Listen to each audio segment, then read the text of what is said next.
In the last 21 meetings between this Soviet team and Team Canada at the World Hockey Championships, Canada with exactly 1 victory. They better double that total tonight, or else they can say so long to any chance of a gold medal. Bob Essensa getting the start for Canada in goal. He will be opposed by Artur Irbe getting the start for the Soviets. This is, as the sports pages have said today in big headlines, Canada, Soviets, der große match, the big game. Irbe with a sparkling 1.20 goals against average in this tournament in 4 appearances. He has been outstanding. He did not lose last year at the World Hockey Championships. The referee is Dag Olsson of Sweden. Johan Einstad and Anders Ekhagen of Sweden are on the lines, and we're underway. Keith Acton up trying to forecheck for Canada. Up along the boards, Al MacInnis pitching in. Puck knocked away from him, and the Soviets will go on the attack. A must-win game for Canada. Puck fired in on goal by Bykov, and Essensa hangs on. They'll need a big game from him. Essensa came in the 3rd period against the Czechoslovakian team, and when Team Canada were down, they had to pinch. That left Essensa all alone on numerous occasions. He came up big for them. Vyacheslav Bykov, the Soviet captain, a sniper. This is the big line. Bykov out there with Homutov and Kamensky. Al MacInnis for Team Canada off the boards. MacInnis trying to chop at it. Homutov picks it up back of the net. He's got Bykov in front, trying to center it to him. Goes off the skate of MacInnis, and it's knocked up into the mesh, and we get a stop. Dave King has last line change today, and he wants to keep as much as possible good checkers out against Bykov's line. Bykov, Kamensky, and Homutov have got to be controlled today. Dougie Gilmour is a good checking center iceman. Whether or not he plays all the time out there against Bykov today is fairly doubtful. Doug Gilmour, Brian Bellows, a number of Canadian players really have to turn it up a notch or two in this game. Gilmour up off the boards, gets it over the line. Konstantinov checking his man. Puck bounces up. Kamensky lets it go. Here comes Bykov out through center. Big rebound, played back in behind the net. Gilmour with it. Keith Acton back there to help out for Team Canada. Acton up ahead to Sutter. Shoots. Edelbay knocks it away with the blocker. Bykov. Pass a little bit too far for Kamensky. The Soviets make some changes, and they'll have lots of time to do it. Icing called on the Soviets. You'll see Steve Yzerman doubled up in tonight's game. Dave King will play him a lot. He's also going to go with just 4 defensemen. Rick Green will be the 5th swing defenseman, but he has 7 dressed. The team was in pretty bad spirits yesterday, but had a good practice today. And Dave King and assistant coach Brian Murray optimistic. I don't think there's any question that they all felt yesterday that they took the Czechoslovakian team way too lightly. Off the face-off, backhand shot by Adams is wide. Yzerman trying to sneak out. Fetisov was right on him. Yzerman trying to outmuscle Fettisov. MacInnis. Fetisov works it ahead. Davidov with a shot at Simak. Gets it tipped off his stick and up over the glass.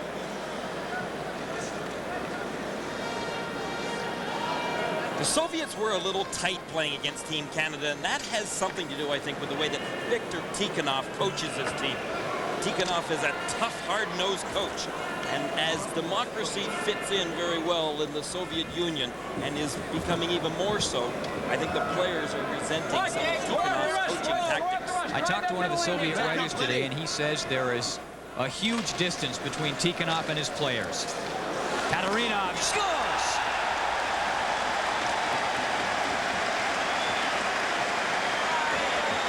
Mikhail Tatarinovs, and it's 1-0 for the Soviets.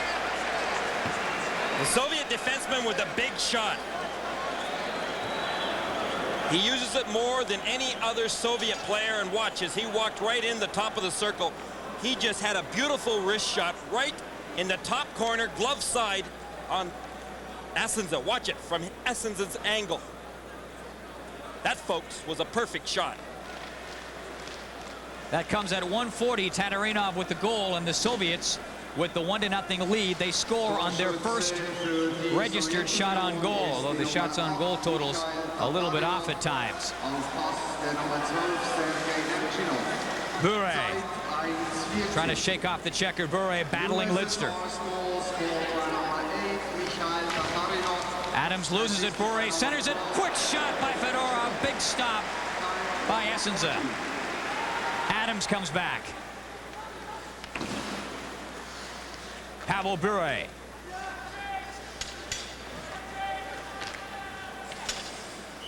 Team Canada making changes on the go, and the pass going up over a couple of lines, and we get the stop. The Soviets have been shooting a great deal from any angle, it seems, on Essensa in this first period.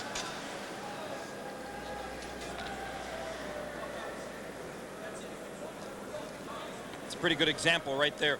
Usually the Soviets will wait to get into that perfect position before they shoot the puck. Not so in this first period. Fedorov just let that one snap, and Essensa with a big save. 1-0, the Soviets leading a goal at 1:40. Mikhail Tatariinov getting it on the Soviets' first shot on goal. Malahov up along the boards. MacInnis back to pick it up. Priakin up to 4 checks, and MacInnis wheeling it up around the boards. Irbe. Rick Tocchet out muscled at the blue line. Makarov drops it off. Kristich. Puck comes loose. Makarov into Kristich. It was behind him. Kristich in front. Priakin. Back of the net. Kristich centers it in front. It's picked up, and Murray Craven starts the rush back for Canada. Offside. Canada started off this game by playing a pretty good pinching game. They weren't going to sit back on their heels and let the Soviets come to them. And the question is, how soon can you start to force it? You're down by a goal early in the hockey game, and Canada just doesn't have the offensive firepower to be able to drop down by a goal or two. So already, do you think, Gary, they have to start playing back in their heels? No. Team Canada can't afford to do that, Paul. They've got to continue to challenge that puck carrier. Fettisov shooting. Just missed. Sharp angle shot by Homutov. Back to the line. Fettisov in off the boards around back of the net. Homutov centers it right in front. They score. Bykov.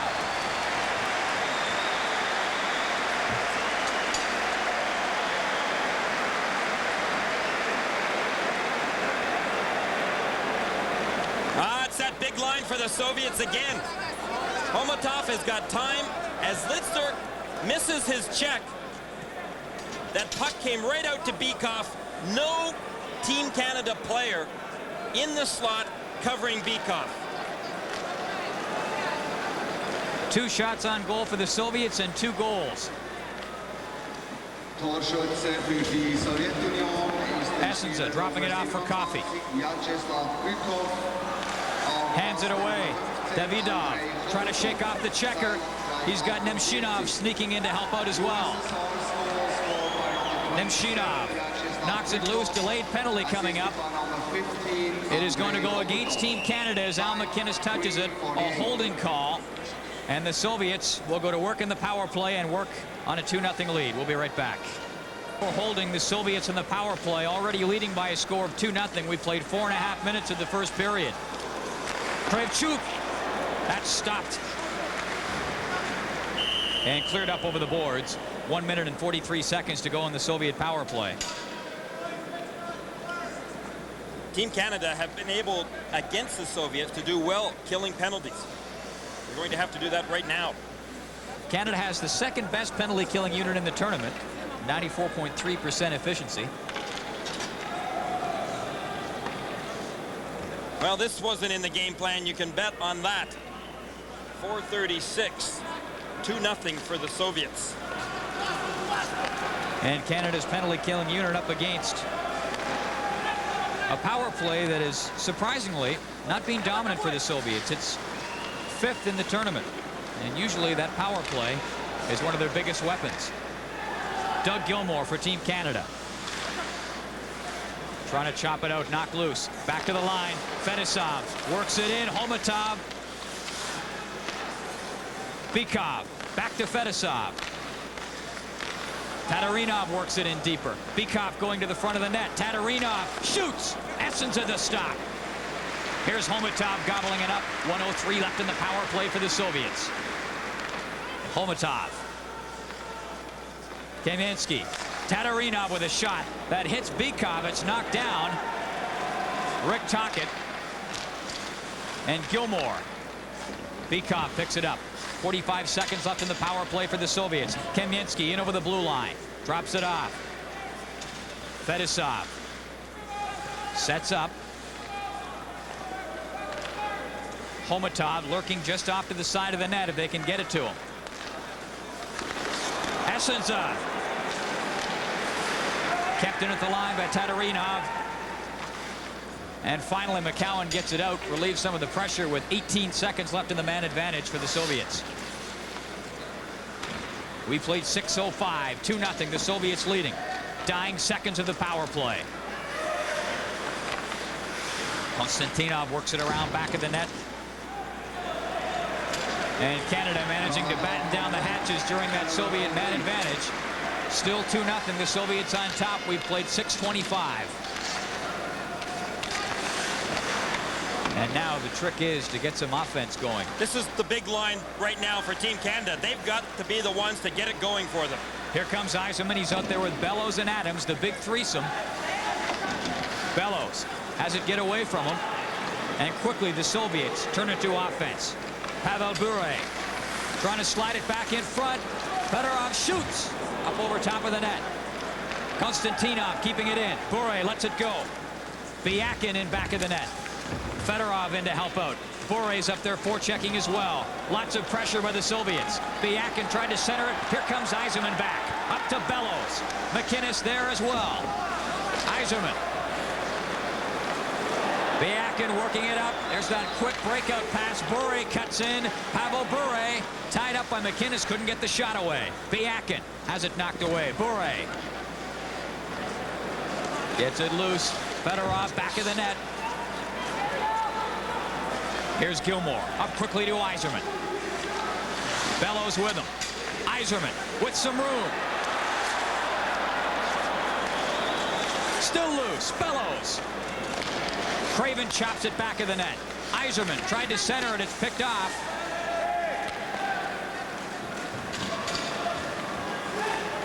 Makarov waiting for his mates to catch up on the line change. Fryakin almost took off. Had a little bit of daylight as he came in over the blue line. The Soviets love to go all the way back into their own end to regroup. Simply because they want to maintain possession of the puck. They won't just give it up. Kristich stopped at the line. Craven.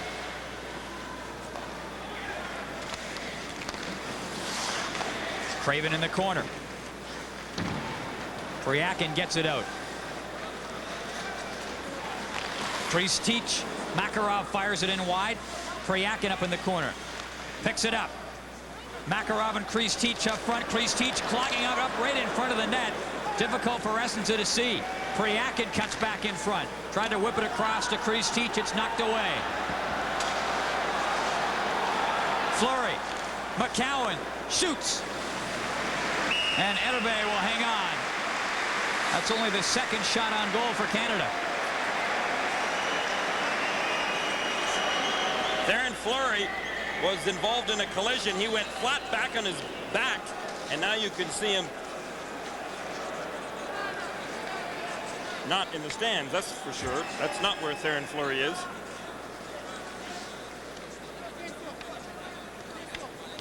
Fleury gets pulled down by Gusarov in front of the net. You can see that Gusarov had a hold of Theron Fleury's stick, and likewise Fleury a hold of Gusarov's stick. And look at now Gusarov. Watch this now. Gusarov looks down on Fleury, and then Fleury, it wasn't Gusarov that knocked Fleury from behind. It was another Soviet player that came in and knocked Fleury off balance. But Fleury providing a bit of spark. He was battling with Gusarov, who has to have about 4 inches on him at least. Gusarov was taunting him. You could see that in the replay. Fleury giving it right back. And that's more the kind of effort Team Canada must get in this game if they want to turn it around. Down 2-0 already. Tatariinov and Bykov scoring at 1:40 and 3:48. We played 9 minutes and 10 seconds. I'm Paul Romanek with Gary Green, Jim Van Horn, and Sean Burke back in our studios in Toronto. And we are in Bern, Switzerland at the World Hockey Championships. A must-win game for Canada. Offside. Offside. A win in this game for Canada, and they leapfrog up over top of Sweden into a second-place tie with the Soviets. Czechoslovakian team has been the surprise team in this medal round. Caught Dave King and everybody by surprise the way they played the other night in that victory over Canada in the medal round. I didn't know how much time I had there. I think King a little concerned right now that the bench might be a little bit too quiet, that players down 2-0 early in this game.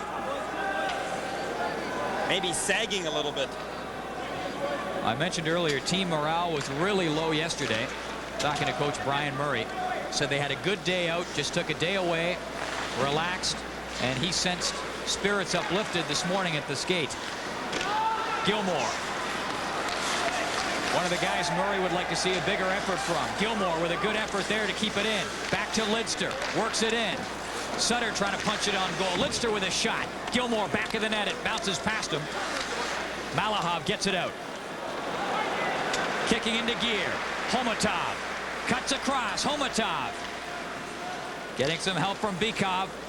This is the dangerous combination for the Soviets. Bykov, Kaminsky, and Homutov. Watch them every time they're on the ice, because they can kill you. You can see Gilmore's line was out there once again against them. And Viktor Tikhonov changing things up, perhaps trying to stay away from that checking Gilmore line. Biakin up with Bure. Kravchuk up to help out. Bure works it loose. Finally, the second, third, and 10th effort. Gets his way back to the blue line, but couldn't keep it in. You know, as smart as Tikhonov is as a coach, he doesn't match lines. He doesn't even attempt to. Bure shoots. Essensa gets a piece of it. Bure after his own rebound.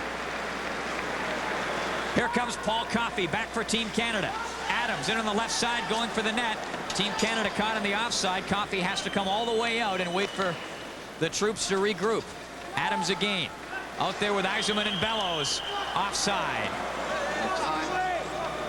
It is 2-0. The Soviets leading. We played 11:01, and we'll be right back. Flipping it in for Team Canada. Coffey with a sore hand, and he's not able to shoot the puck. He will pass it almost always. He had that sore hand also playing against the Czechoslovakian team when we were questioning during the game as to why Coffey didn't shoot a few times from the slot when he had a great opportunity. At least 3 chances, Gary, where he could have just wired it.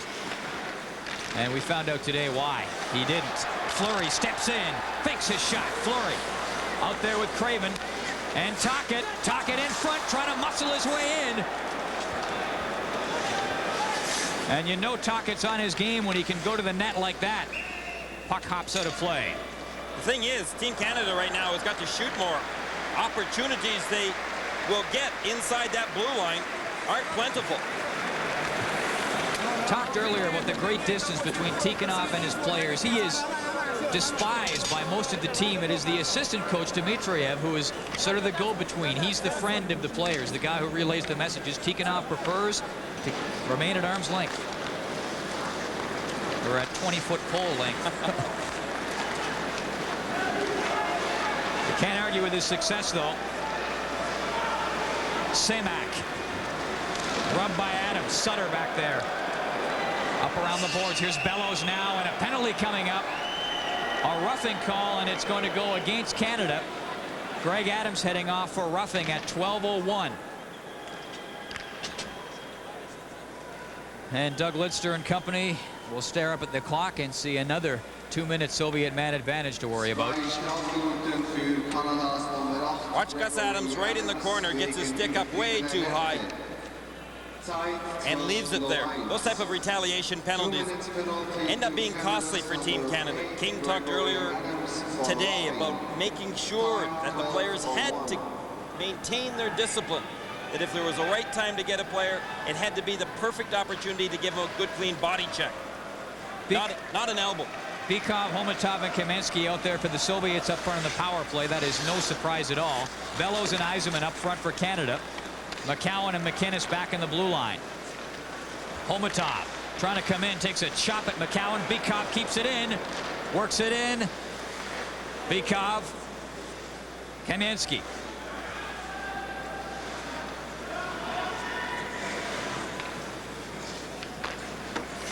Back to the line. Konstantinov scores. Kaminsky.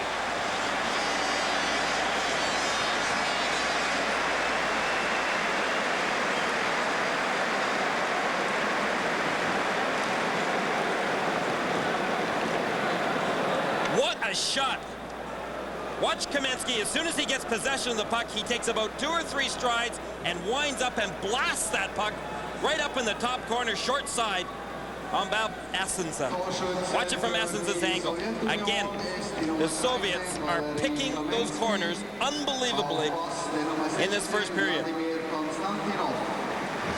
Kaminsky just wired it. He had the chance. A laser beam into the top corner. And a big shot to sagging Canadian hopes. 3-0 for the Soviets. Kaminsky with the power play goal at 12:36. That puck has eyes for the Soviets today. Tatarinov's shot and Kaminsky's shot were absolutely perfect. The Soviets out shooting Canada 9-2 at this stage of the game. A shooting percentage of 33% you'd be happy with. Team Canada has had a history in this tournament of getting off to slow starts.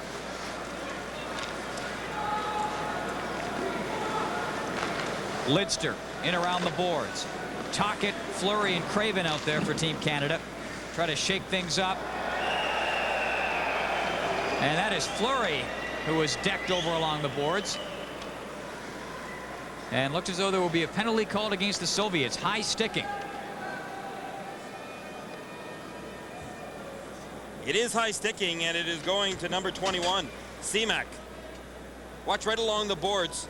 Seamak ends up getting his stick up high and injuring Theron Fleury. Fleury went down hard.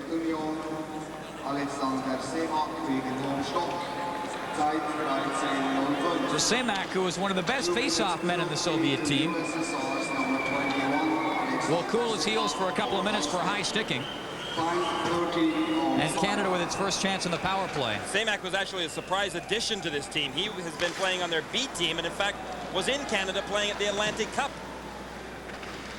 And he was probably their best player at the Atlantic Cup. Canada on the power play. Yzerman to the line. Coffey with a shot. Bellows. Back to Coffey. To MacInnis. Bouncing it through. Bellows going to the net. Back to Yzerman. To Bellows. Adams is in front. Here's Coffey. MacInnis shoots, partially blocked. Adams with a shot. That's blocked too. Yzerman after it. Back to Bellows. Hervé with the poke check. You saw that didn't work. Bellows works it in. Yzerman.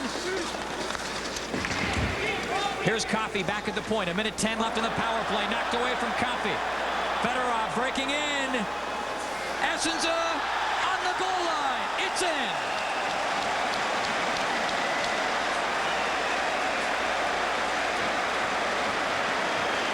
A short-handed goal by Fedorov. Paul Coffey gave up the puck in the offensive zone at the blue line. Watch this. He tries to take it off the boards. His wrist is obviously bothering him. He gave up the puck.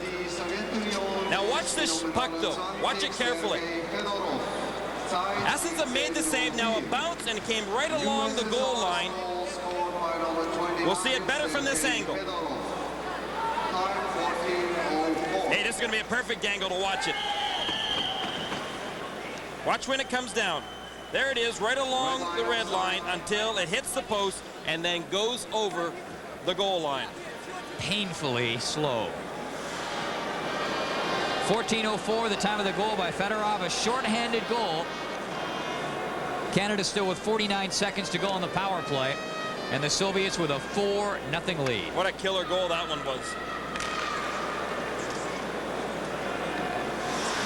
Michel Petit in back of his own net.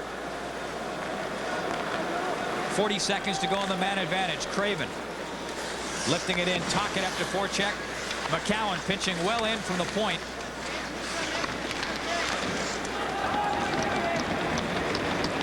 This, folks, is the same team, the Soviet team, that Team Canada played a 3-3 tie against in the preliminary round and probably should have beaten had they not had to kill off 8 power play attempts by the Soviets.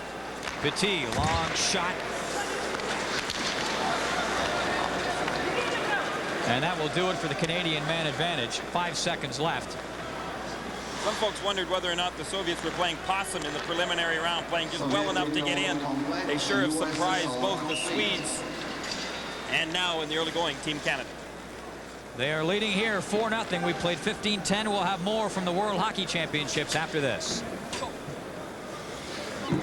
Kirk McLean with a goals against average of 3 coming over the boards into this game. Bob Essensa lasting 10 shots, giving up 4 goals. Homutov to Kamensky.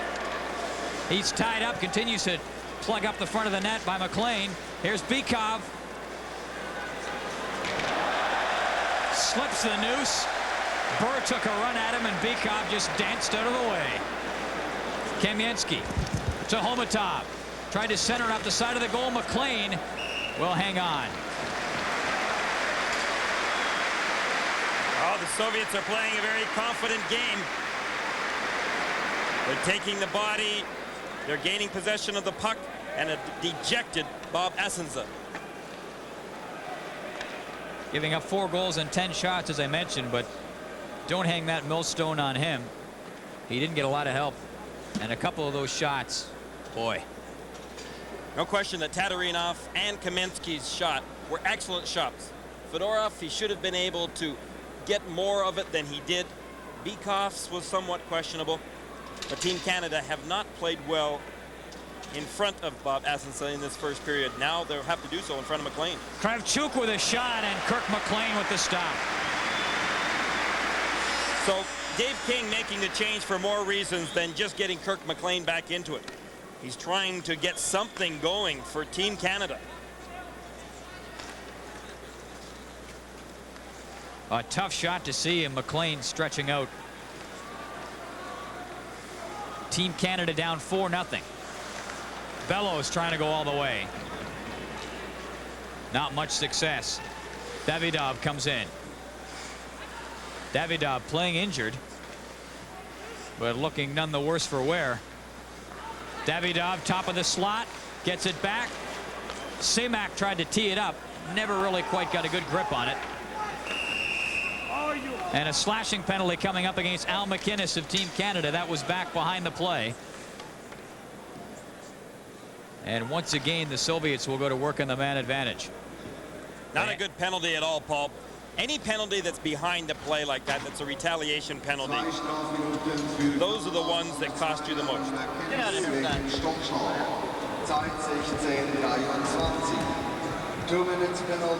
So MacInnis off for slashing at 16:23.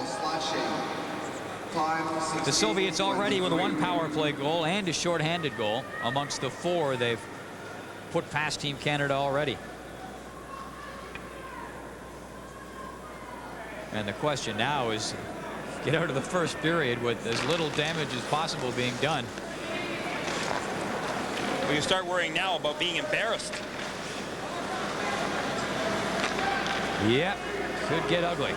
Makarov in deep. Just trailing Lidster along the boards. Fryakin with Makarov in front. Fryakin, backhand shot right through the crease, and Makarov was tied up by Jamie McCowan, couldn't get his stick on it. Fetisov working against Tocchet. McCowan comes in and gives the facial massage to Dmitry Kristich.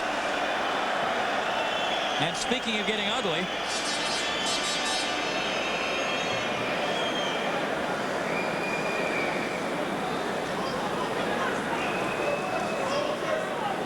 McCowan and Kristich going at it right along the boards, right in front of Team Canada's bench.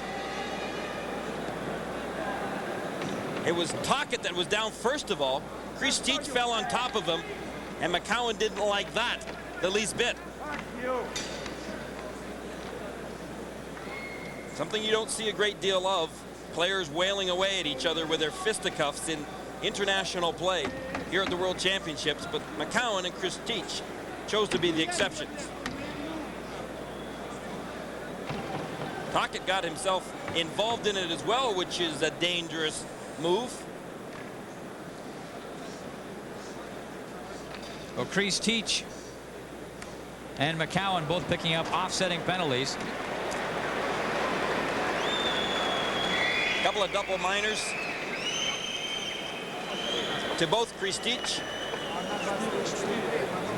and McCowan. So now, of course, with international rules, the penalties aren't offsetting, and it'll be a 4-on-3 man advantage for the Soviets. Green, Lidster, and Acton out there for Team Canada to try to weather this storm, and it should be a rather lively one if the previous 17 minutes of this game are any indication. Very dangerous when the Soviets have got that much ice to work against in your own zone. 4-on-3, but the Canadians played them well in this situation in the preliminary rounds. But folks, this is not the preliminary round. This is what gold medals are all about. Fettisov to Makarov. Pryakin's out there. Taterinov to Fettisov. Taterinov shoots. MacLean to stop. That puck was still rolling. Kirk MacLean did not have possession of it. But Dag Ульsson decided he had lost sight of it, so he whistled it down. And again, Taterinov with that big shot from the blue line. Maybe the Soviet answer to MacInnis. Hey, it's great to play a good, tight, disciplined triangle right now against the Soviets and take away that slot. But at the same time, you can't let Taterinov shoot. Still 56 seconds left in the 4-on-3 man advantage for the Soviets. Gilmore with Lidster and Green, the threesome on the ice. Taterinov to Makarov. Back to Pryakin.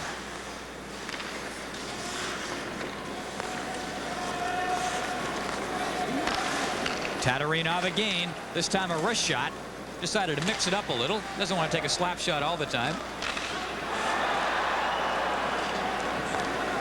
And Lidster just let that go, knowing that the last thing he needed to do was get caught up ice. Makarov back in. 24 seconds left in the 4-on-3. Taterinov shoots off the boards and onto the mesh. Makarov knocks it loose. Rick Green gets the job done. Gilmore picks it up one-on-one against Fettisov. And he will do the judicious thing and just head back the other way and eat up seconds. And the team's back at even strength.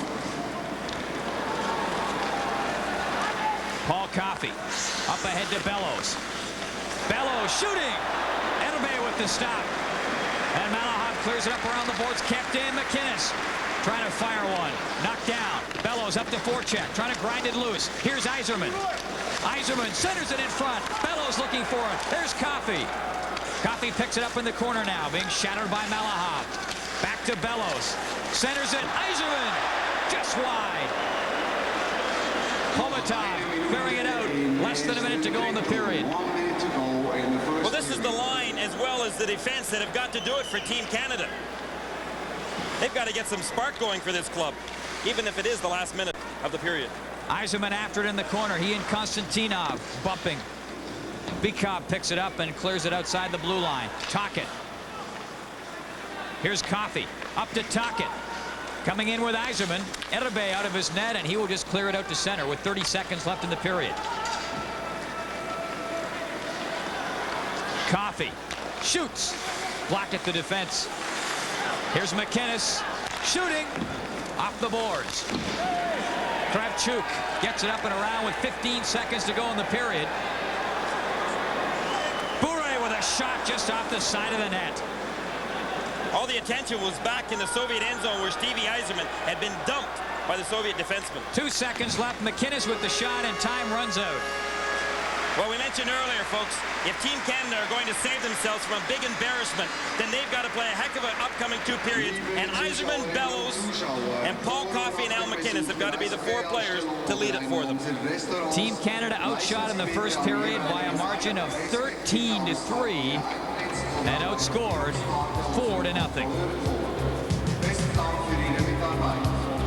The picture not a pretty one. Tatarinoff scoring 1:40 in, and it was downhill all the way from there for Team Canada. Our first intermission on deck right after. Artur Irbe only faced 4 shots in the first period. The best scoring chance was when Steve Yzerman took a pass in front and fired it wide of an open net. And that about summed up the first period effort of Team Canada. It was way wide. Period starting with Dmitry Kristich and Jamie McCowan in the penalty box, offsetting penalties, so the team's at even strength. And Team Canada down by a score of 4-0. And the puck popping up there and hitting Andrei Homutov. And that caught him right under the visor and right on the mouth by the looks of it. Paul Coffey was trying to flip that puck out so it would lay in the neutral zone. Now watch, when he gets possession of it right here, he's going to flip it high, trying to flip it over. Didn't work. Homutov was hit squarely in the face, and he's going to the Soviet bench right now. And I'll take a wild guess and say he may be cut for some stitches. You could see the blood dripping down from, looked like his forehead or his nose as he headed over to the bench.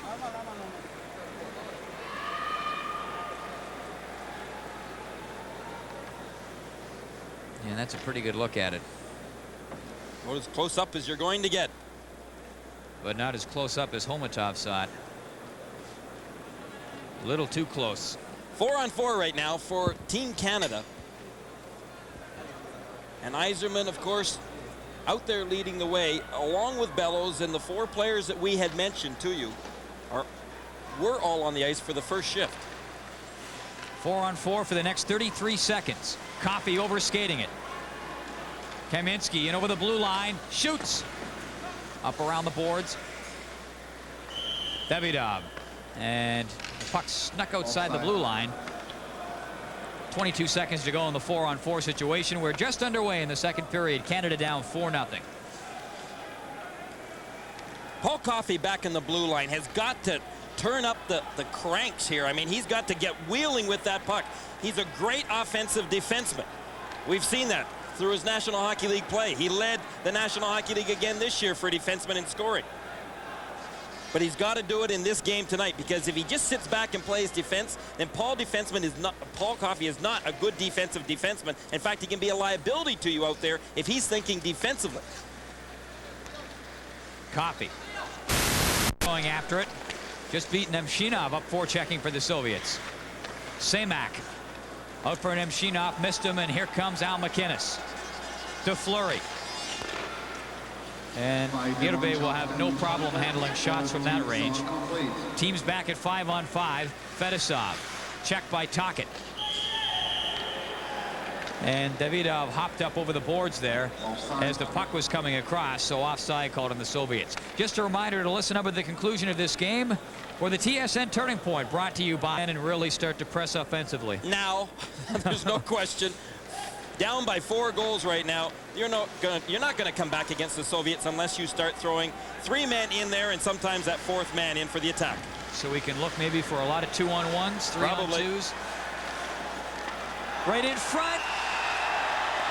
And the referee, Dag Ульsson, waving it off. A couple of the Canadian players, Doug Lidster, protesting the most vehemently. He had signaled a goal. Fleury thinks it was in. I don't think you'll be able to tell from this high.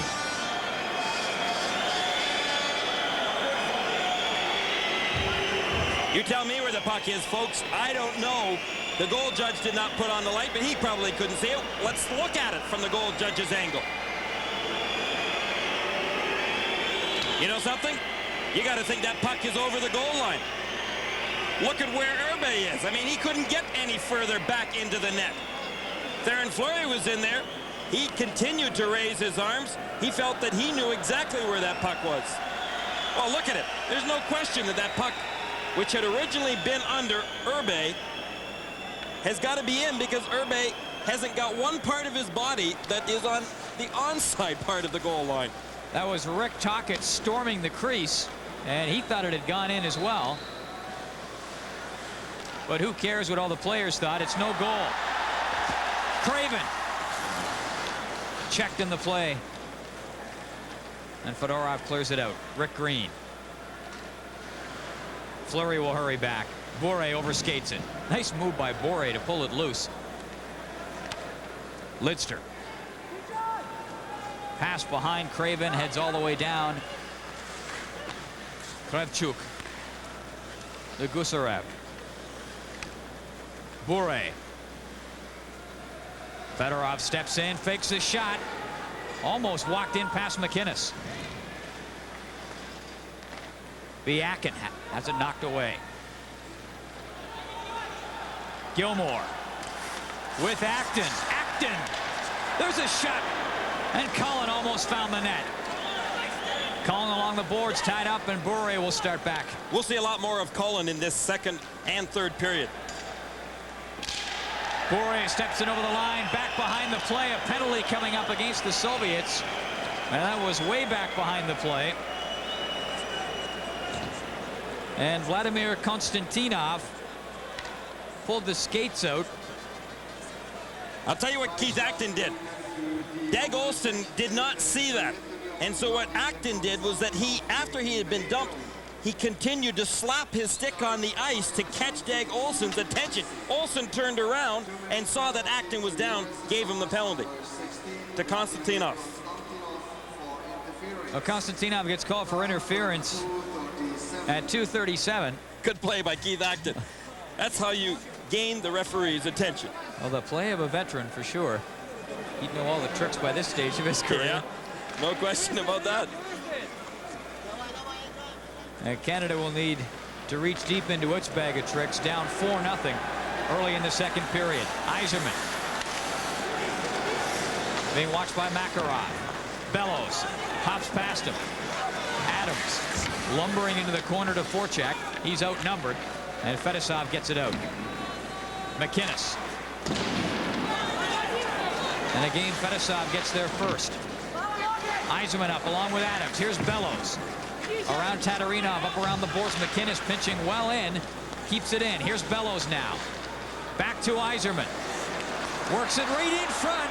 And Adams couldn't get a handle on it. Paul Coffey in well along the boards. Trying to work it in front. Intercepted. And the Soviets quickly turn it around. Makarov gets it out to center.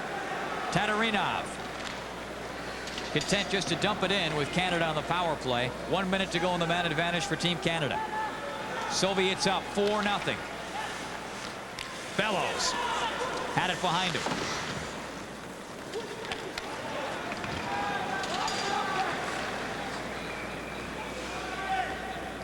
.45 seconds to go in the power play. Al MacInnis. Tocchet up to forecheck along with Craven. And Gilmore, puck knocked loose. 3 Canadians caught back behind the Soviet net. And Bykov out to center. 1-on-2. Bykov waiting for Kamensky to catch up. 24 seconds to go in the power play for Team Canada. Tocchet lets it go for Gilmore. Off his skate, and Bykov works it out. Here comes Kamensky.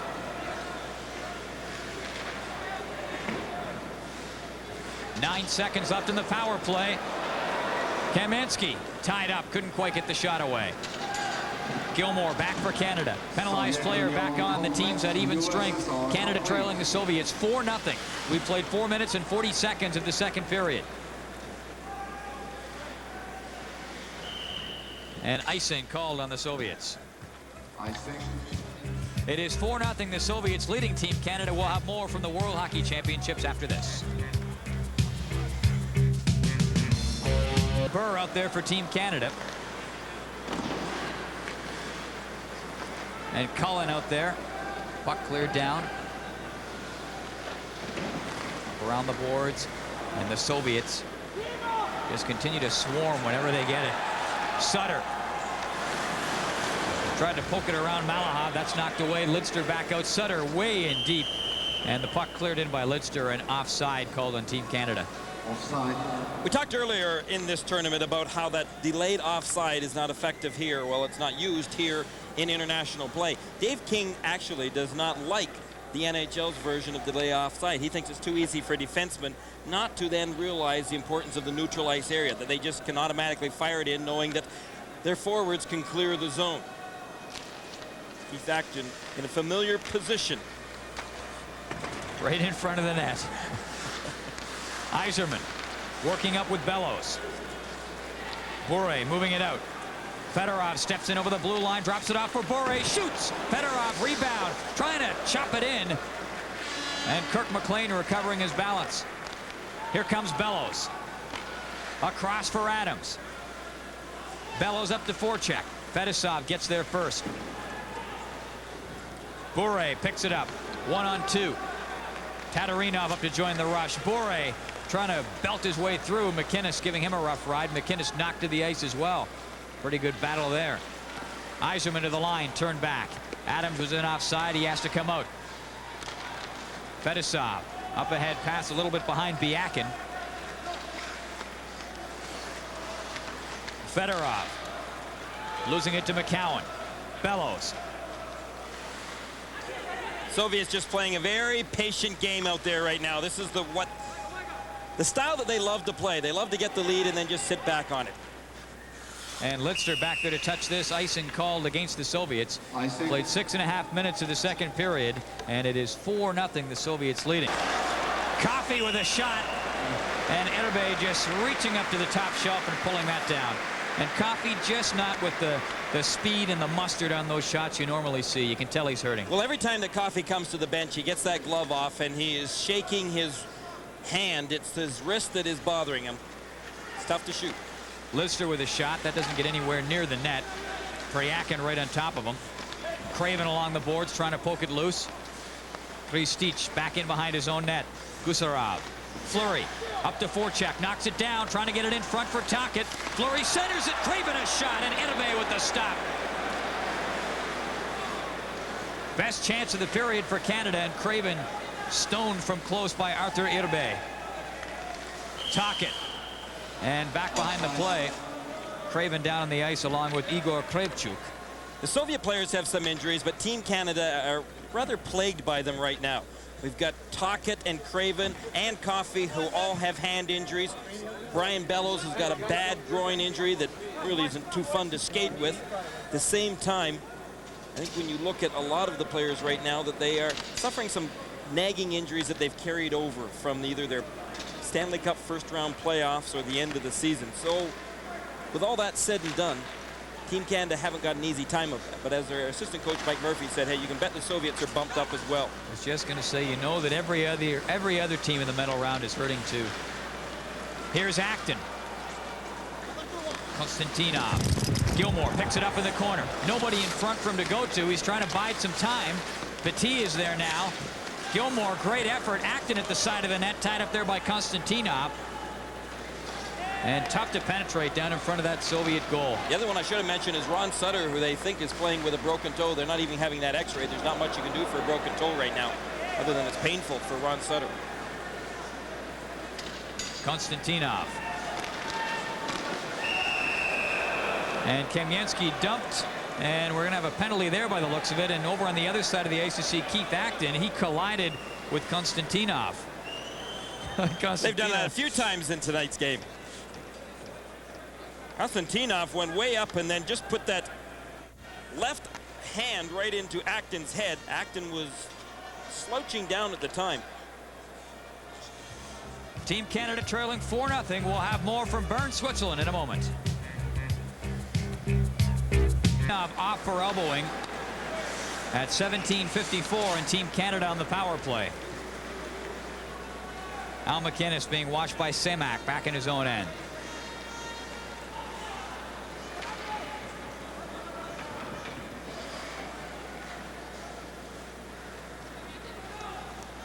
MacInnis and Coffey back in the blue line.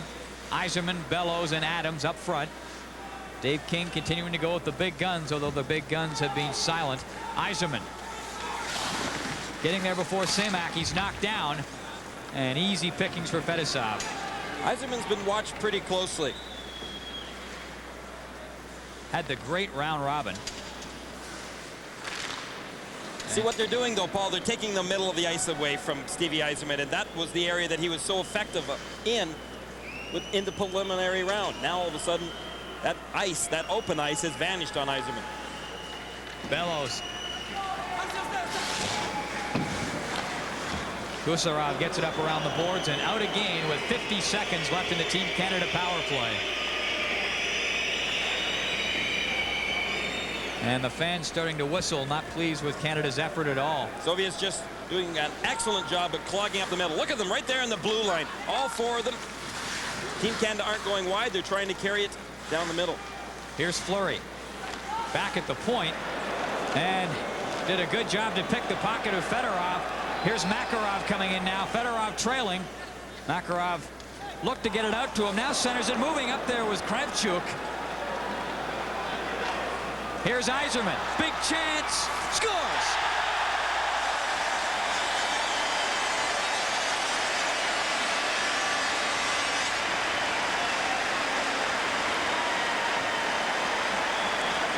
Those are the type of opportunities Canada have to capitalize on. They did. Stevie Yzerman, not from a great angle, but what a great shot.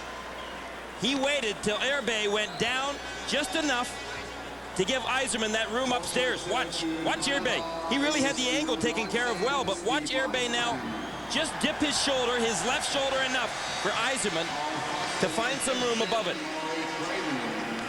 But it was the scoring opportunity that the Soviets messed up back in Canada's end zone that turned out to be the opportunity that Team Canada needed. The transition game, as Dave King talks so much about. It is important at any level of hockey, but it is much more evident on this big ice surface. 4-1, Canada with a power play goal. Yzerman scoring at 9:46. The offensive high for Team Canada in this tournament against one of the three teams that they're playing in the medal round was 5. They managed to get 5 against the Czechs. And they will need at least 5 against the Soviets to win this one. That's providing the Soviets don't strike for another one. Kamensky coming in. Gets it across in front of the net. Bure going for the goal. He was tied up, but almost managed to get loose. Berg getting it out to center. Malahov. To Fettisov.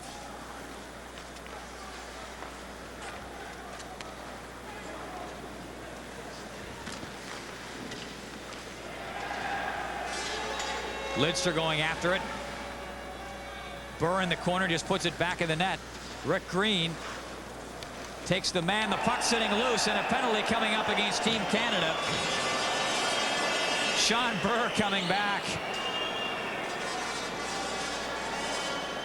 Well, watch this. Burr comes around from behind, gets both elbows up, and if Davidoff was hurting before, he's hurting twice as much now.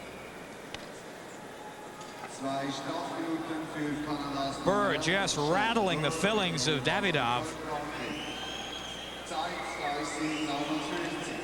And he picks up 2 minutes. Take your pick. Elbowing, charging. I don't think Davidoff knows right now, after Burr hit him, whether or not he's in Bern, Switzerland, Tokyo, or he might be in Paris, France. Well, wherever Davidoff is, Burr is in the penalty box. That's been clearly identified. And there's Davidoff on the bench trying to get his bearings. Burr called for charging, by the way, at 10:49. Says, yeah, I know where I am. It's all right. Yeah, you can hear some yapping going on in the Soviet bench, too, as Davidoff waves off. He doesn't want any smelling salts or any other attention. And I'm sure the yakking on the Soviet bench is all the same universal language in a lot of ways. Hey, make them pay for that is what the Canadians would be saying. A crunching body check that resulted in a penalty for Team Canada. The Soviets hope to turn it into a power play opportunity and a power play goal. Bykov gets it across. Kamensky couldn't play it off the boards. 1 minute and 35 seconds left in the power play for the Soviets.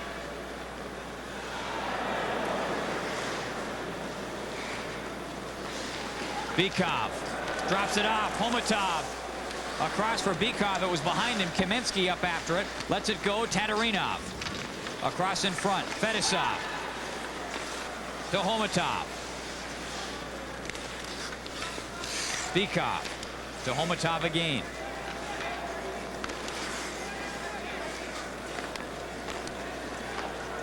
Fetisov. Taterinov. Looking for the perfect shot. Taterinov doesn't see it. Into Kamensky. 50 seconds left in the power play. Bykov. Fetisov. Back to Homutov. Are they ever going to shoot it? Taterinov. They'll shoot as soon as they can get Taterinov with a good clear shot, and that's about the only time. A slashing penalty coming up against Team Canada. The lumber was laid on Taterinov. And Tocchet's the guilty man. So now this really puts Team Canada in the hole further. The Soviets worked that puck around for a minute and a half and never did shoot. Tocchet went down, committed himself totally. Taterinov wasn't going to be fooled by Tocchet's attempted blocked shot, but as Taterinov moved to his left, Tocchet, even still down, was able to give a crunching smack to Taterinov with his stick. Right across the right hand, and Taterinov favored it as he headed over to the bench. Looks as though he's going to stay out on the ice, however. You know why I hope, Paul, that we never adapt the larger ice surfaces in the National Hockey League? You know, Team Canada had the momentum going for them. Yes, they took a bad penalty, but still, you can still keep that momentum going if you can get some aggressive penalty killing going out there. But with the big ice surface, that's not possible. You back off into a small, tight box, you stand around. 5-on-3, Fetisov shoots. Partially blocked, and Lidster gets it out. I think that happens to be a very boring part of our game when you have to play a small, disciplined box without any aggressiveness. Yeah, but a lot of people would say the skating and the puck skills are accentuated much more on the big ice surface. Taterinov, big shot. MacLean got enough of it. Kamensky, penalized player back on, one of them anyway. Still 1:25 remaining in a one-man advantage now for the Soviets. Kamensky to Bykov, shoots. MacLean the stop, and Fetisov couldn't keep it in. Kamensky. Homutov ready to wheel away, and offside called in the Soviets. I guess to look at some positives for Team Canada, if they can hold it off for the next minute and 9 seconds, kill off this Soviet power play. It's got to be a bit of a boost. Well, then they can start fresh, and they will have the advantage going for them that they scored the last goal. They've had some momentum going for them. They got off a big check by Berg that, yes, cost them a penalty, but at the same time, it was a very aggressive penalty that he took. And so if King's team can kill off this minute and 9 seconds, then they can effectively maybe continue getting that charged up spirit going for them for the last 8 minutes of the game, or the second period, I should say. Tikhonov, on the other hand, must have been just steamed at that Canada goal, the Yzerman goal, because his team were guilty of trying to score a shorthanded goal when they had a 4-0 lead.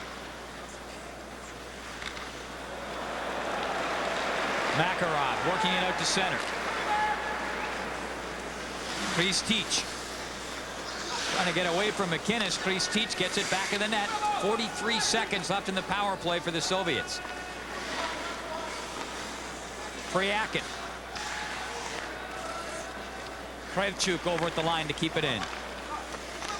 Priakin in front, lets it go to the line. Kravchuk with a shot. That's stopped in front. Yzerman comes back. Good save by MacLean. Yzerman with McCowan going to the net. And two Canadians caught back. Kristich, Kravchuk, and on goal, MacLean the stop. Canada are gambling right now, but as long as they can get away with it, they'll get their flow going. Kristich steps in, penalized player back on. Makarov trailing. Priakin in the corner. Makarov back to the line. Malahov shoots. Kirk McLean the stop. Makarov. Priakin now.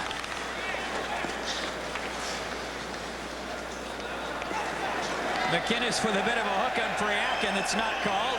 And Priakin looks on in disbelief as he gets up from the ice. And he falls to the ice to try to emphasize the point.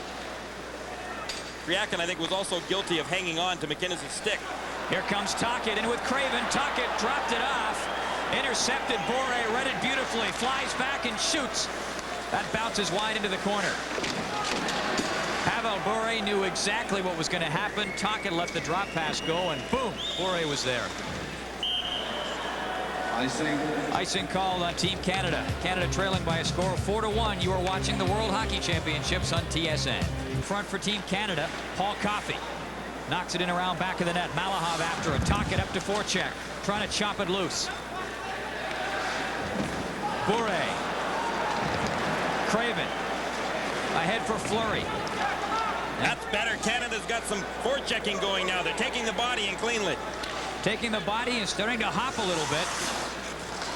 But still a 3-goal deficit staring down unforgivingly from the clock. Well, when we went to commercial, the players on Team Canada's bench were all yelling, let's just get one more before this period ends. Biakin to Bure. Here's Fettisov. We're not going to get one more playing like that. Ilya Biakin stick handled in, stopped in a dime right in front of the net, and was giving Paul Coffey fits. And Fettisov came right up to join the rush. Just goes to show you how much skill all of their players have. Biakin is more of a defensive forward than anything. In fact, he plays defense or forward for this team. He also likes the physical play. Fettisov has fit in quite easily back with his former teammates, as has Makarov. Larionov from the Vancouver Canucks was not invited to play for Tikhonov. That shouldn't surprise anyone. Not because of Larionov's play, but Tikhonov and Larionov do not get along at all. Davidov. Nemchinov going for the net, given a bump, puck knocked away. Acton, one-on-one. Here's Cullen into Acton, tried to bank it in front. It's on the mesh. And Acton given the late bump after the whistle by Fettisov, and everybody will come in. And Gilmore got his elbows up, and that is dangerous. Team Canada have to stay away from penalties. Keith Acton went to the side of the net. He was trying to go to the front of the net with that puck. Seamack was back there and then got crunched by both Gilmore and Acton. Acton was trying desperately to get that puck off the back of the net before a whistle. Acton, one of those guys who was there with the great effort every time. There's that punch that Gilmore threw. That's not good discipline right now. Take the body, as Team Canada did on that last shift, with some good solid body checks that created turnovers of the puck. But don't get your elbows up or don't take foolish penalties like Gilmore could have had. You just wish, for Acton's sake, he had a little bit more of a touch around the net. He used to, but he got slotted into that defensive center iceman role a great deal. Yzerman. Bellows swinging for the net, so's Adams. Adams set to tee it up and had it picked away by Bykov. Kamensky to Bykov. To Kamensky. Centers it in front. McLean keeps it in play.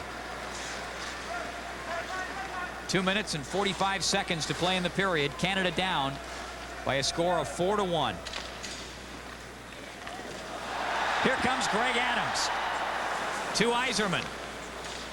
Bellows up there too. McCowan. Bellows centers it in front. Adams couldn't pull the trigger. Kravchuk back for the Soviets, in with Priakin, shoots. Priakin in after the rebound and is just cleared away. McInnis got rid of that puck just in time. Here comes Adams shooting. Tocchet plays it off the boards. Coffey. And Edebe is just going to hang on and settle things down. Canada with a bit of spark. But again, that transition game, the Soviets with a great chance coming off of a good chance for Team Canada. Back and forth. That's what happens when one team gets a scoring opportunity. Then you'll oftentimes see the other team come right back with just as good a scoring chance. You see Brian Bellows took a good whack in the back of the head from the Soviet player, and you can tell that one hurt. MacInnis had it pulled away by Pryakin. Just under 2 minutes to go in the period. Team Canada trailing the Soviets 4-1. Rick Tocchet centers it right in front. Bouncing puck. Craven's tied up. Tocchet after it. Takes his man down, and back come the Soviets 2-on-1. Malahov to Makarov. Offside.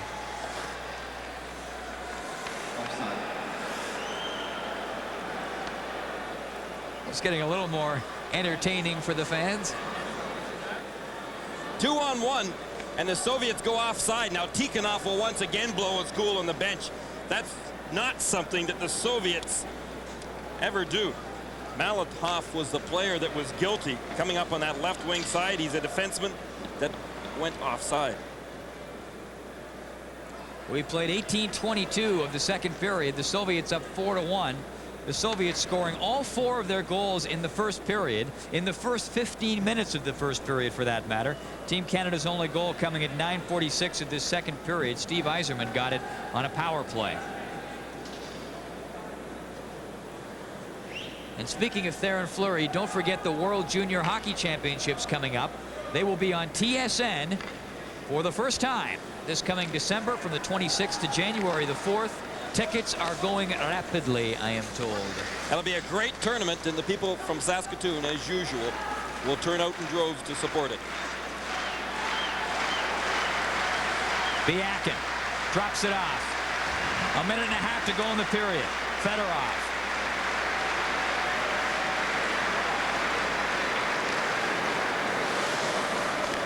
Fedorov ahead for Bure, and again the Soviets called on the offside. Offside. Pavel Bure was Vancouver's 6th draft choice in '89. And Bure still has a year of junior eligibility left, so he will be at those World Junior Hockey Championships in Saskatoon in all likelihood. Think of that. Here's a guy playing so well at this world-class level, and he's going to be back at the World Junior Championships.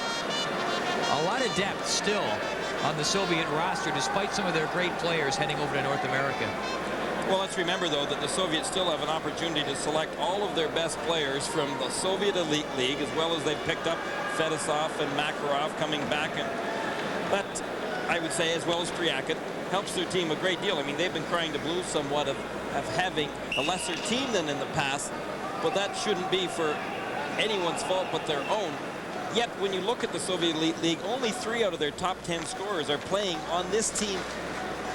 Some think it's a little biased towards Red Army, and their coach, Viktor Tikhanov, of course, is the coach of Red Army. You know, Bure started to play in the Elite League in the Soviet Union when he was 17 years old. 17. Can you think of any 17-year-olds who played in the NHL? Here's Bure. In deep. Slips the check. MacInnis trying to chop it away. And Bure is going to take a penalty. Delayed penalty, and the Soviets, Team Canada, get the goaltender out and the extra attacker on with 30 seconds to go in the period. Here's Sutter. Checked on the play, and that'll get the whistle as the puck is touched with 29 seconds to go in the period. The guy we've been talking so much about, Pavel Bure, takes a holding penalty. There it is. He's got his arms up, trying to explain to the referee, Dag Ульsson, that he shouldn't get a penalty, but I think that's pretty obvious that he deserves one. Pavel Bure was the star in both the '89 and '90 World Juniors. He's the son of a former Olympic swimming star, Vladimir Bure, from the Soviet Union. Bure off for holding at 19:31. Canada down 4-1, and its only goal in this game coming in the power play. Steve Yzerman got it, and Yzerman out there now Coffey and McInnis back at the blue line. This is a big draw.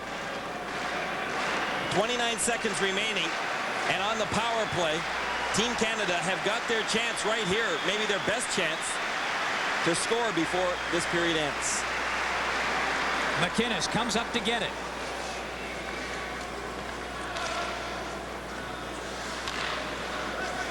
Bellows back to Coffey, anticipated well and poked away by Bykov, who races down to get it. 15 seconds left in the period. Here's Yzerman. 10 seconds left. And Canada's power play will have to carry over into the third period. They won't get another shot. 2 seconds left. You saw that last time, that when Bykov went down the ice with it, he could have gone for the scoring opportunity, had Nemchinov with him, but he decided to turn right around. When they've got a comfortable 4-1 lead, they're not going to take any more chances shorthanded. The score through 2, the Soviets 4 and Team Canada 1. Our second intermission is next. Back to Bern, Switzerland. I'm Paul Romanuk along with Gary Green, and the folks settling back into their seats, watching a Canadian power play to start this period. Pavel Bure serving the remainder of his 2-minute holding penalty. Minute and a half to go in the power play, and Team Canada better take advantage of it. A quick goal here could really spark them. And away goes Yzerman.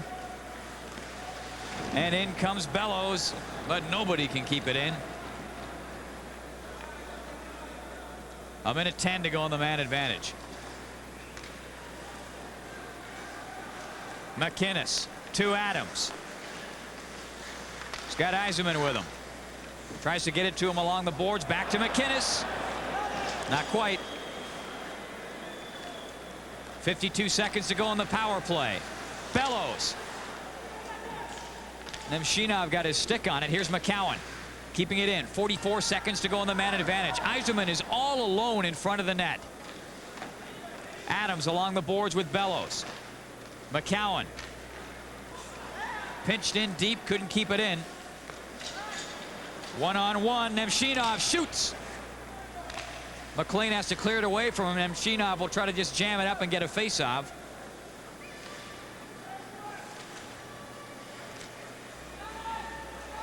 .15 seconds to go on the power play for Team Canada. The Soviets will stay down in that corner all night long and just keep ticking the clock away. Only 12 seconds remaining on Canada's power play. Soviets with 2 men deep, even though they were killing the penalty off. And Canada had only 1 defenseman back. Gilly's got the right side, Sean left side. I got talk here, boys. Come on. You could hear somebody in the bench pipe up saying, "Don't get caught." 5 seconds left in the power play for Team Canada. Biakin. He just turned it up into 5th gear coming down the right side. And did he ever? There was no way that Lidster was going to be able to properly judge him. Bure stopped by Lidster.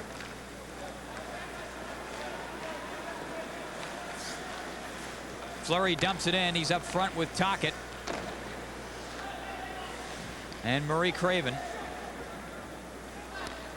Taterinov up to Biakin. Played just over 2 minutes of the third period. Canada trailing by a score of 4-1. Taterinov. Offside called on the Soviets. See, that's a problem too, and Dave King talked about it before the game, is that the NHL players playing here on Team Canada aren't aware of the individual skill levels enough. Sure, they are of a Makarov or a Fetisov and even a Priakin, but they don't know the players like Taterinov. And you can bet that there's no way that Doug Lidster realized that Biakin had that type of a breakaway speed, because he was just judging him on a one-on-one and relying on him being able to keep up to Biakin. All of a sudden, Biakin just blew away from him. Rick Green clears it in. Sean Burr trying to quick pass it in front. Burr back at the line. Couldn't keep it in. Burr up front with Gilmore and Cullen. Priakin in there now for the Soviets. Back to Kravchuk. Shoots. Kirk McLean out to cut down the angle. Since coming into the game in the end of the first period, Kirk McLean has played very well. He stood up, covered the angles well. He has faced 11 shots in the game and hasn't given up a goal. Arthur Irbe has only faced 10 shots, none so far here in the third period. And Bob Essensa faced 10 shots and gave up 4 goals. And a couple of those goals Essensa gave up were shots that I would challenge Jacques Plante or Ken Dryden or Bernie Perrant or any goaltending great to stop. They were just rockets from point blank that found the corners. He didn't get pulled for the reasons of those 2 goals. I think it was the other 2 and that of needed strategy that King pulled him. Here's Makarov. Got Kristich in front. Makarov cuts right in front, tried to jam it through. Heavy traffic in front of McLean. Kristich, Makarov. What miscommunication and a scramble Team Canada had right in front of Kirk McLean. What a thing to do to a goalie. Here comes Keith Acton, back up with Adams. Acton comes through and offside called on Team Canada. Offside. What a nightmare down in front of Kirk McLean. Watch this. First of all, McLean was a little confused at which side the Soviet player was coming out with it. But then, as he's done so well, he held his ground. But look at this collision. 3 Team Canada players all trying to head out with the puck. And what a great save by Kirk McLean. Just got a piece of it, sent it over the glass. Homutov. Kaminsky shoots. Tied up as he went after his own rebound. Adams comes back. Up ahead to Bellows. Lidster waits for Bellows to get onside. Here's the pass for Adams trying to come through. And I thought everybody got out. The linesman obviously didn't. Gus Adams didn't think that the referee made the right call, or the linesman, I should say. Greg Adams has been probably the surprise player for Team Canada. He's been the player, and there you can see very clearly that Greg Adams is onside. Everybody got out, and then Adams headed back in cleanly. That right leg of Adams, that right skate, was definitely on the blue line when that puck was crossing. Kaminsky, Yzerman, Al MacInnis. Kaminsky up forechecking. Played almost 5 minutes. Team Canada trailing 4-1. Here comes Adams. Up there with Yzerman. Lead pass. Homutov shoots. Scores.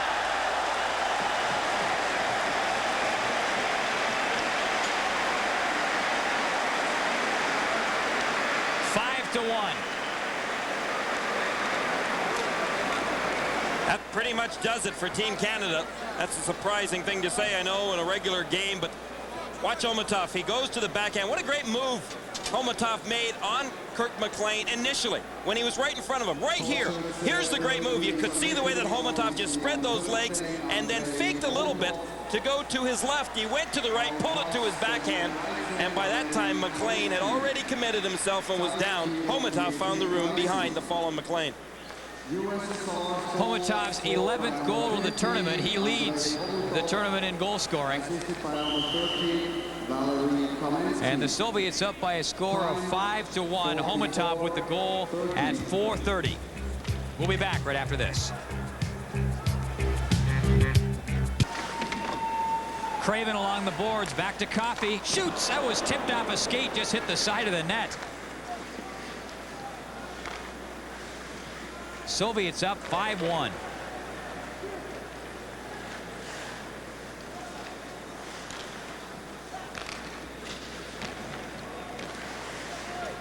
Rick Tocchet takes a look and comes in. And Fleury couldn't get out. Offside called on Team Canada. Well, Fleury's upset because he was interfered with at the blue line. And in his books, there should have been an interference call. Watch right there. Right at the top of your screen, Theoren Fleury was interfered with as he was trying to get back out so as the play would be onside.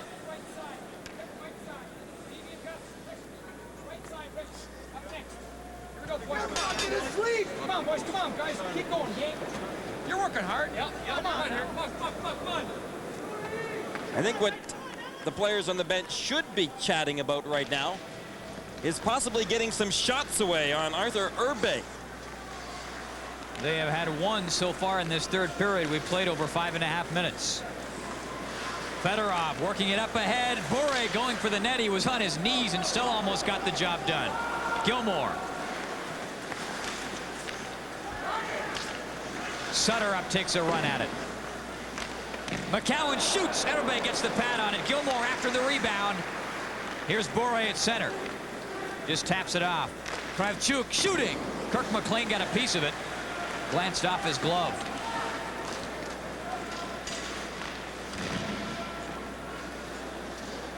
John Cullen back for Team Canada. He's got Gilmore with him. Cullen stops, and as he does, it is thank you very much. Bure picks it off him. He's got Biakin trailing. Bure dumped on the play, losing his balance. Puck cleared up ahead now to Tocchet. Back in with Gilmore. Tocchet trying to crash through. Gilmore's there too. Coffey moves up.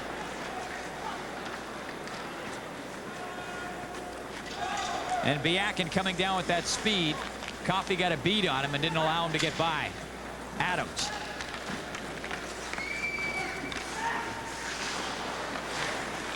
Sergei Pryakin for the Soviets. Great puck control by the Soviet players. We've played 7 minutes of the third period, and Team Canada down by a score of 5-1. The Soviets scoring 4 goals in the first period. Here's Adams.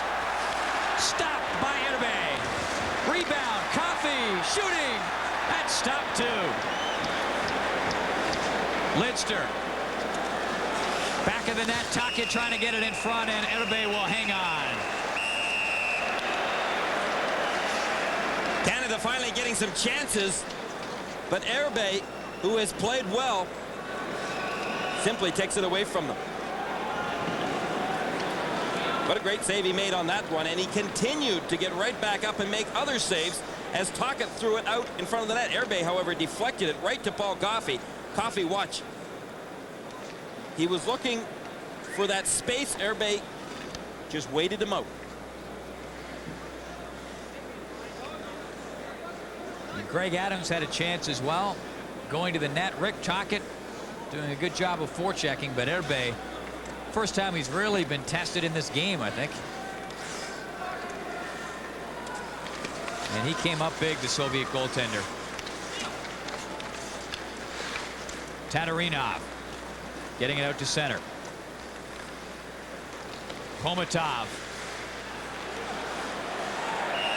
Penalty coming up on Team Canada as Homutov was dumped and Fleury comes right over as MacInnis heads to the penalty box. Fleury back trying to goad the Soviets into taking a retaliatory penalty. Watch out, MacInnis right there. He hacks away, and that hacking is earning him a trip to the penalty box again in tonight's game for slashing.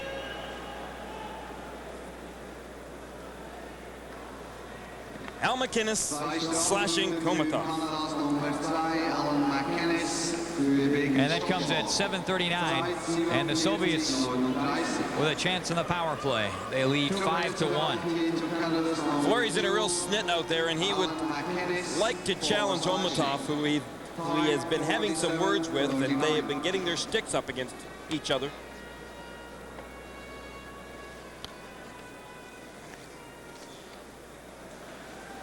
Rick Green out there with McCowan, Sutter and Acton up front to kill off the Soviet power play.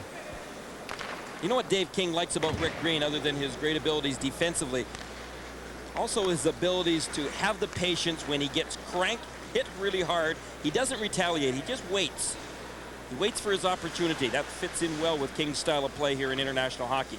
Kaminsky back to the line. Here's Kaminsky. Across, Homutov fires it just wide.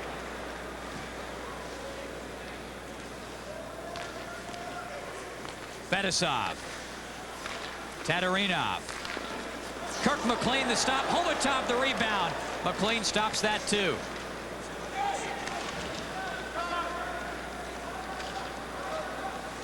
And Rick Green gets it out with 1 minute and 10 seconds left in the power play for the Soviets. 5-1, the Soviets leading Team Canada. Fettisov drops it off. Nemchinov couldn't handle it.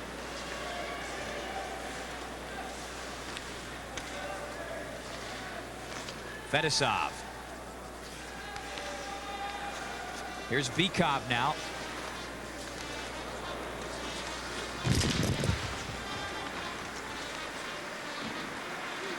Green just took his man out behind the net along the boards, gained possession of the puck, and then just slipped it out of the zone. 30 seconds left in the man advantage for the Soviets. They are up 5-1. Game 2 of the medal round for both these teams at the World Championships. Gusarov with a shot.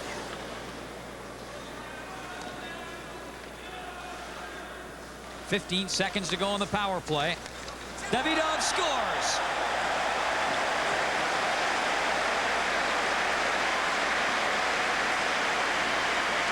Davidov on the power play. It's 6-1. Soviets set it up very nicely right here, but again, it's going to take a perfect pass and a shot. The Soviets got both. Davidov found that room as soon as he got that perfect pass right here.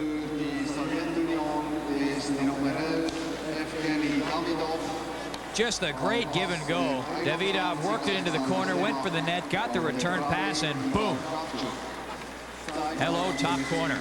6-1. Bellows in front, tied up on the play by Byakin.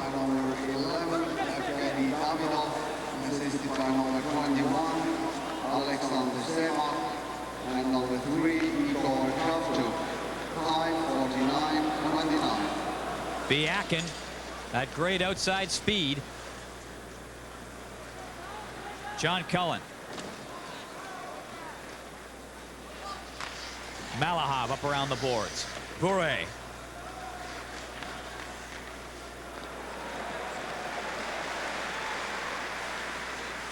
Fedorov shoots. Kirk MacLean guiding that away. McCowan with the rebound in the corner. Played 10-20. Canada down 6-1. Here's Bure. Pulled down by Petit, and Michel Petit will head off. And the Soviets will get another power play. It's 6-1. You're watching the World Hockey Championships on TSN. Petit hasn't seen much ice time, and making and taking penalties like he just took, he may not see much more.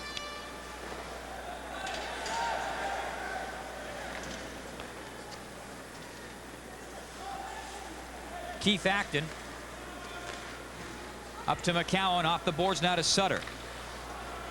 The other defenseman is Lidster. Acton, a backhand shot trying to fly in. Erbay gets decked after the shot. Back behind the play. And Malahov saved the goal because Erbay got a piece of that puck, but then it wandered behind him. Malahov was right there to knock it away. And a penalty coming up against the Soviets. Ron Sutter was dumped as he stepped in over the blue line. And Sergei Pryakin will head off, and that will put the snuff on the Soviet power play. 45 seconds in. Sutter heads for the net. He's got his head up right now, but from behind, he's being hooked.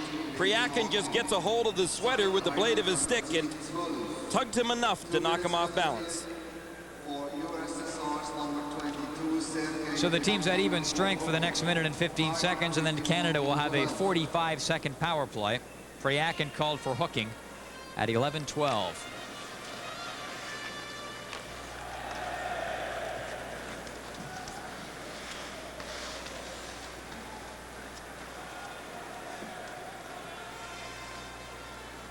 Taterinov back to Fettisov. Kirk MacLean.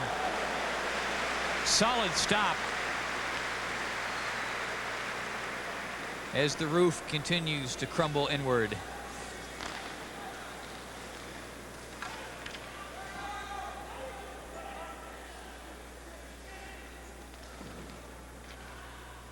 McInnis.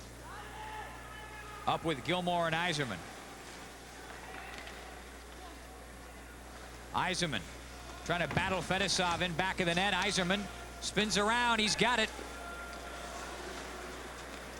McInnis breaking in. Cuts right in front. McInnis still across to Yzerman. Off his stick. That just pretty much sums it up offensively for Team Canada as well. In the past 2 games, the chances they've had like that in front of the net, they haven't been able to capitalize on. They haven't looked very smooth. Homutov to Kaminsky. Fetisov now. Centers it right in front. Kaminsky on that. Team Canada now working on the power play.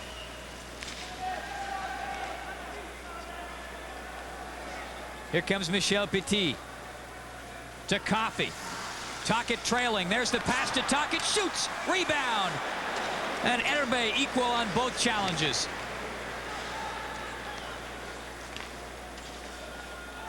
Canada's opportunities have been few. Give Arthur Erbe a lot of credit. He hasn't really been in this game and has come up with big stops. Fleury drills one in and Erbe makes another one. And Fleury charged the net. And right at Erbe, and of course Tocchet was right behind him. What Canada don't want to do right now when this game is way out of hand on the scoreboard, 6-1, is embarrass themselves by taking some bad penalties and by causing any fights right now that would be very unnecessary on their part.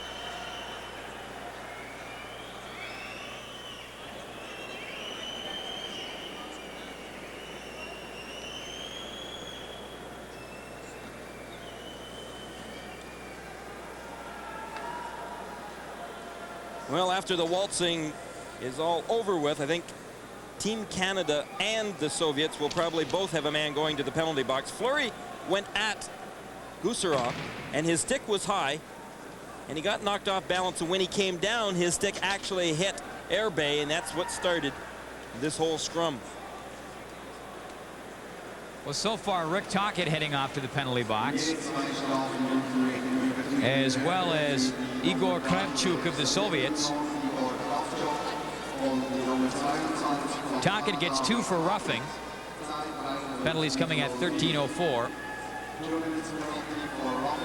And Kravchuk also picking up 2 minutes, offsetting minor penalties. And both Tocchet and Kravchuk getting roughing penalties. So Canada with a 4-on-3 for the next 8 seconds. And most of that 8 seconds will be spent in the neutral zone.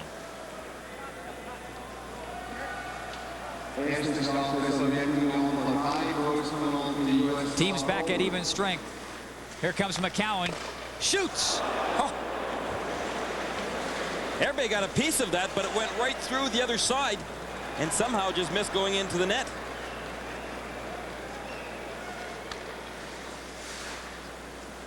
Konstantinov coming up. Lidster knocks it away.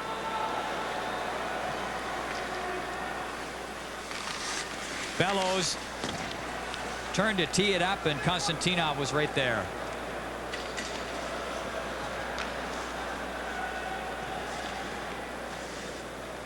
Lidster stops Konstantinov that time. McCowan lets it go for Yzerman. The pass up over 2 lines. And that gets the whistle. We've played 13:59 of the 3rd period. 1:05 remaining in the offsetting minors to Tocchet and Kravchuk. Well, so what this sets up for Wednesday then, Paul, is a good opportunity for the Soviets once again, of course, to come up with the gold medal. And after the preliminary round, it was Team Canada, Rick Tocchet and Team Canada, that were the favored team to win the gold medal. Boy, how that has changed quickly. Well, it brings up an interesting point. It's sort of a microcosm of the NHL season, where I think it was Mike Keenan who developed the strategy a couple of years ago of doing well enough during the regular season to qualify for the playoffs and then gearing your season towards the postseason. Here, your record from the round robin is not carried over into the medal round. So if you just qualify for the medal round, hey, why not? But they call that the Al Eagleson rule. It was Canada that wanted that change, and they forced the change a few years ago. Curtis Leschishin decking Fedorov in the corner. This is Leschishin's first shift of the game. He'll come over and belt Fedorov again along the boards and rough him up afterwards, and Lushishin gets one shift, and he will get one penalty. A roughing call, not surprisingly, considering the way he was going over Fedorov along the boards. Well, just a reminder, this coming summer out in Calgary, some of the finest hockey minds in the world will get together at the International Coaches Seminar, sponsored by the Canadian International Hockey Committee. The dates are June the 14th to 17th in Calgary. And if you're interested, then contact the Hockey Canada office in Calgary. Curtis Lushishin off for roughing at 14:40. And the Soviets will have a 4-on-3 man advantage for 24 seconds. Curtis Lushishin played in the pre-tournament games last year for Team Canada, but did not make the final cut.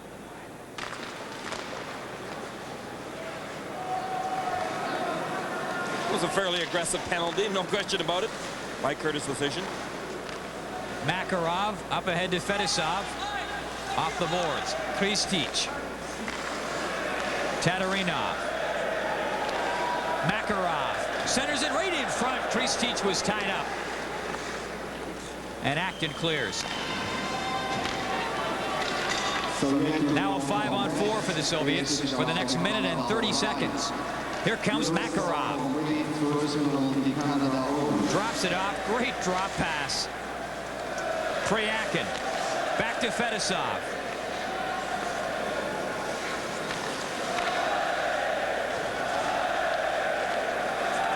Rick Tocchet breaking it up. Acton bursts up the middle. There's the pass, and Acton not quite enough to pull away from Fetisov. Well, Fetisov wasn't quite close enough for Acton to be able to draw that penalty either, and he tried hard to take a little dive right there, but Dag Olsen wasn't going to fall for it. Kristich breaks in, centers it in front for Priakin. Here's Priakin in the corner now. 45 seconds left in the power play.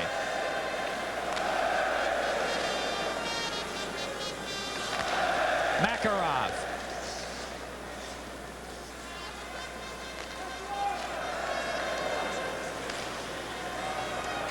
.30 seconds left in the power play. You know, a key component if you're going to play that small tight box is making sure you don't commit yourself going down on one knee and trying to block the pass.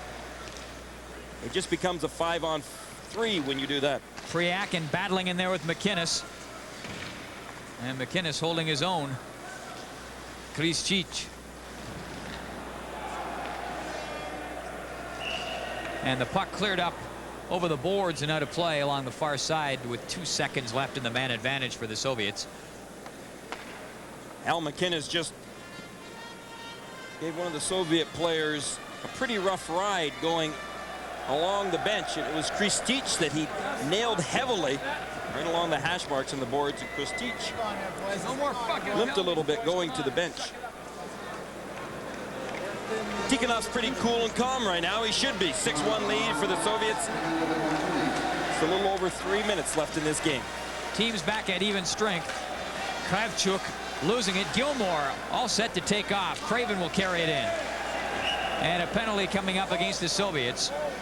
And things start to grind slower and slower. 6-1, the Soviets lead Team Canada. You're watching the World Hockey Championships on TSN. Gilmore works it in, shoots. Erbe the stop. And Gilmore takes another poke at it. Bellows there too.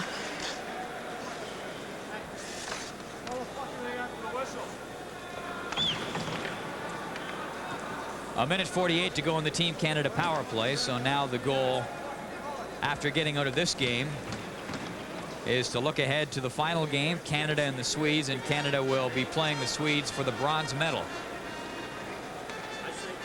Well, the signs on Bykov's face is that he's been involved in lots of tough going, and he's such a great worker for this Soviet team. He's the smallest player on the team, at 29 years of age. He took over as captain of the club after Fetisov left and went to the New Jersey Devils. Which is really ironic because Bykov's career almost came to an end back in the early 80s when he was arrested for shoplifting in Stockholm. The Soviet Ice Hockey Federation was so embarrassed they suspended him from international play for a year. And he managed to come back and regain face, I guess, regain respect. And here he is now wearing the captaincy on a very experienced Soviet club. A lot of experience mixed with a lot of new faces. Well, a couple of shoplifting incidents by the Soviets also taught, the Soviet players also taught the Soviet Federation of Ice Hockey to give their players a little bit of money in their pockets, so when they went on the road to play in these international tournaments and they saw some things, that they could at least have the opportunity to purchase a few items to take back. They didn't even have enough money in their pockets to buy a Coca-Cola when they went on the road. And of course, with political times changing a great deal, those situations won't arise as much anymore. Offside. Al MacInnis playing in his first World Championship. Surprising that MacInnis and Coffey haven't chipped in a little bit more offensively, because in those two guys, Gary, the top scoring and the second highest scoring defenseman in all of the NHL. Well, it's disappointing for Al MacInnis as well as the rest of the Calgary Flames players. And the reason being, they were hoping to get rid of that nasty taste they had in their mouth after being defeated by the LA Kings, and this was their opportunity. And now they're facing another drubbing. A minute 25 left in the power play for Team Canada. Paul Coffey back to get it. Here's Yzerman, offside. Offside. Had the NHL season been over, and could you have hand-picked two defensemen to bring over, I'll bet you that you'd have probably taken Coffey and MacInnis. No, there's absolutely no question about that. They're great players, and you need them in international play. But you also need to round them out with having some good, solid defensive defensemen. And again, Dave King doesn't have that luxury of choosing from all 21 teams. You'd have Mario Lemieux, and well, other than the fact that he's injured, you could have had Mario Lemieux here. You would have had Wayne Gretzky, of course, and others. It would have rounded out this Canadian team very well, but that's the problem with the World Championships as far as Team Canada goes. Canada Cup, however, is a different story. Next Canada Cup, 1991. 50 seconds left in the power play for Canada. McCowan going for the net. Couldn't quite click, and Malahov drills it around the boards and out. Just under 2 minutes to go in the game. 40 seconds left in the man advantage for Team Canada. Soviets lead 6-1. And Canada destined to play for the bronze medal in their final round robin. Make that medal round game coming up against the Swedes. Cullen shoots high and wide and back up behind the play at the blue line. Rick Tocchet getting tangled up and delivering a two-hander on one of the Soviets.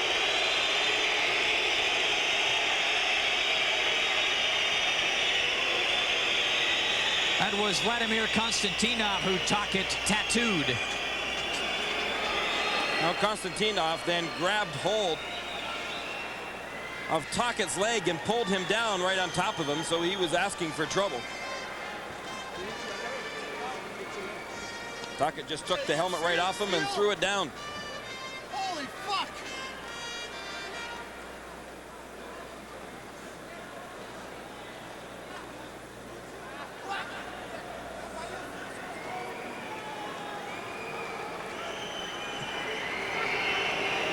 So Tocchet only gets 2 minutes, and there's Konstantinov down on the Soviet bench.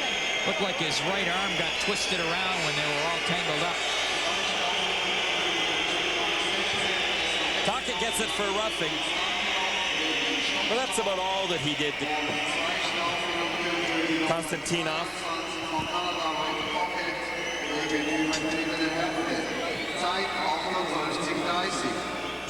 2 minutes penalty to USSR's number 16, Vladimir Konstantinov for slashing, and 2 minutes penalty to Canada's number 22, Rick Tocchet for roughing. Well, your television menu for Wednesday, as far as the World Championships are concerned, we will show you both games. The gold medal game between the Soviets and the Czechs at 8:30 Eastern. That is 8:30 a.m. So you can have breakfast at the World Championships, and then at noon we will watch Team Canada play Sweden for the bronze medal. And the funny thing is, the ironic thing is, Gary, that heading into the medal round, Canada and the Swedes both odds-on favorites to win this thing. The Soviets and Czechs outside shots. Well, guess what? Yeah, guess what? It's right. All of a sudden, the Czechs and the Soviets are going to square off, and they're both good hockey clubs. Boy, the Czechs really showed their abilities to come back in today's game. MacInnis shoots. A minute 15 left. MacInnis had it poked away, and you can hear the fans whistling whenever Team Canada touches the puck. The whistling, of course, booing over in Europe. And it's unfortunate because Team Canada certainly had the fans on their side heading into this game and heading into the tournament. Yzerman trying to chop it out in front. Adams with a chance. Erbay with the save. MacInnis. 2-on-1 for the Soviets. Nemchinov. To Kravchuk. Right in front. Score! Fettisov.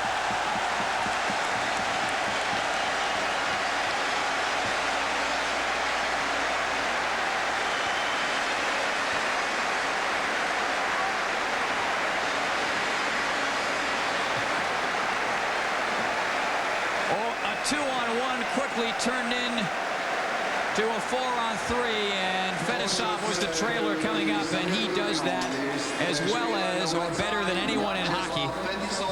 The late man coming up, and all of a sudden that pass goes back, and boom, the guy's free, and he walks in. Fettisov gets the goal, and it comes at 19:28. The Soviets up by a score of 7-1.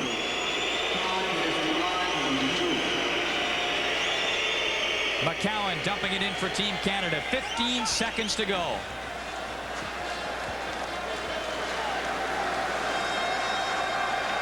So the Soviets will go on to play the Czechs for the gold. And Canada will have to be content with playing the Swedes for the bronze.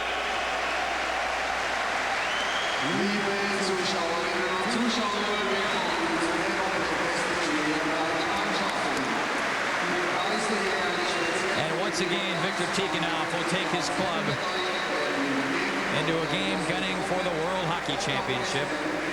This is his 10th World Championship. And say what you want about the way he gets along or doesn't get along with his players. He is a brilliant coach. To cop the cliche, the record speaks for itself. 7-1 the final score. The Soviets scored 4 goals on 9 shots back in the first period. And that was really about it.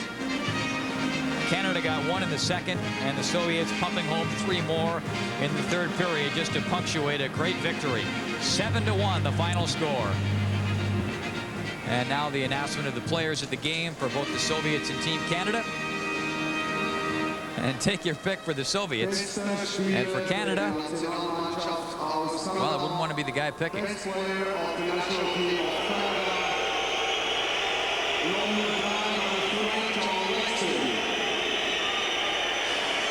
And the fans continuing to boo Team Canada as a result of some unnecessary roughness at the end of the game. In particular, Rick Tocchet, who took a chop at the fine Soviet defenseman Vladimir Konstantinov. Doug Lidster, the player of the game for Team Canada.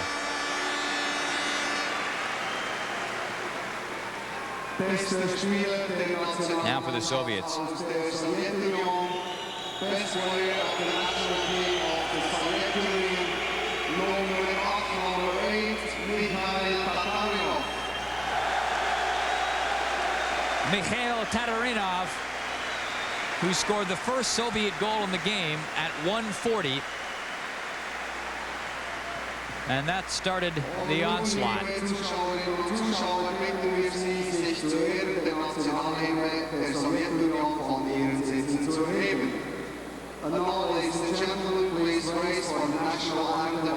And now the national anthem of the victorious Soviet Union.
The final score, the Soviets 7 and Team Canada 1. You are watching the World Hockey Championships live from Bern, Sweden.